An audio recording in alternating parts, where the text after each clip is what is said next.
গান বাজনা থেকে আমাদেরকে দূরে থাকতে হবে।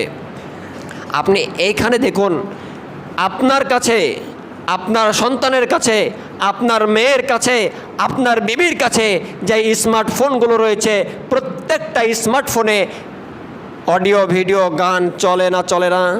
চলে না কেন? আপনার কি লজ্জা হয় না?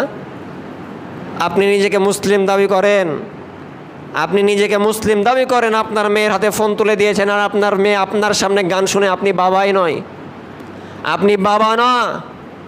আপনার ছেলে আপনার সামনে ল্যাংটা গান শুনে আর আপনি নিজেকে বাবা দাবি করেন মানে?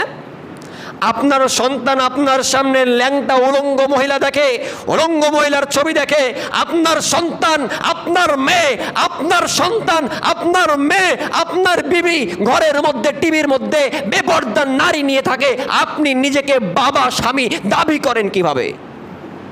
কিভাবে দাবি করেন?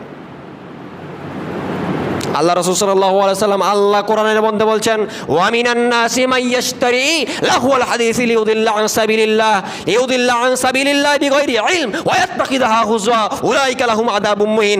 যারা এই গান বাজনা বাদ্যযন্ত্রের সাথে থাকবে, কিয়ামতের দিন আমি তাদেরকে লাঞ্ছনা করে শাস্তি হিসেবে তাদেরকে গ্রহণ করাবো। আপনি এই আয়াতটা আপনার মাথায় ঢোকে না? এই আয়াতটা আপনার মাথায় ঢোকে না? আজও